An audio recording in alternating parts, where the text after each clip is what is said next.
I'm Eve and I'm a service designer. As a service designer, I am completely obsessed with bringing out the human or the customer's voice above all else. So to tell you a little bit about me, in 2019 I graduated from the Glasgow School of Art where I studied product design. But that was more product, service and experience design. So I designed all three things, and the common thread across product, service and experience design was that people were always at the core. So I was always designing to help people with their real day-to-day problems or problems that they were going to have in the future. After leaving the Glasgow School of Art with a degree in product design, I went on to work in several user-centred design agencies. And user-centred just means people-focused design agencies within a software house and with one of the UK's largest banks, serving 30 million customers. After leaving the bank, I got the job that I have today, which is a service design contractor within industry. As a contractor, I work with a lot of different clients in a lot of different industries, crossing over from whether that's financial services like banks, energy, government work. There's a whole breadth of industries that the place I work for covers. So what do I specialise in? I'm going to tell you a little bit about what I specialise in and what I get up to in my day-to-day role before really focusing in on what is service design and what's the whole benefit of it.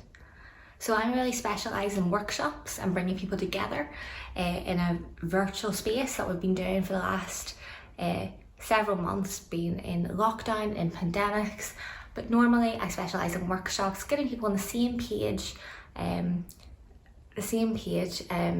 where we bring everybody together and we have a really positive discussion on how we get all on the same page.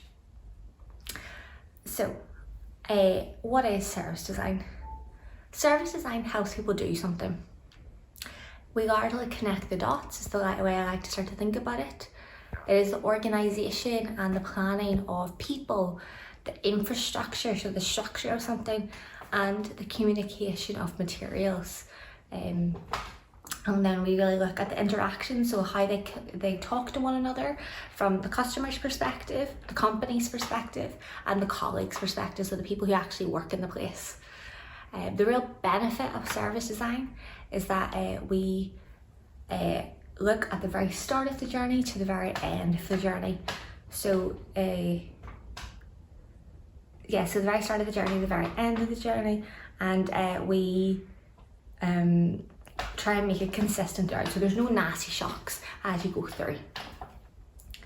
So my day-to-day is very varied, so I can have lots of meetings with multiple different people, one-to-one sessions, or I could be talking to the clients in the industries that are very vast depending on what the day-to-day is. I could be sitting on using softwares and drawing up some visuals that can communicate, or I could be having a lot of conversations about how things connect to one another.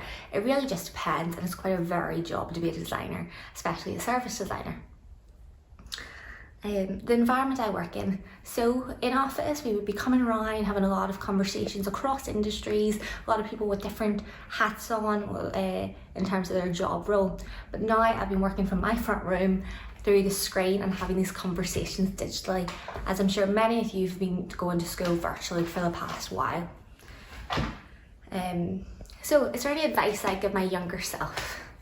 Well, I think there's a piece of advice that I have learned very recently, which one of the things that was taken from a book. So there's a writer called Austin Kleon, who's a New York Times best-selling author, who references and makes note of a musician called Brian Eno. He's also a producer too.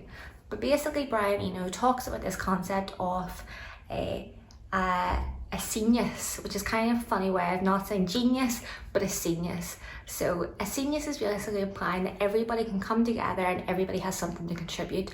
It's not just one person at one time and they are sort of the lone wolf, because that's not what design's all about.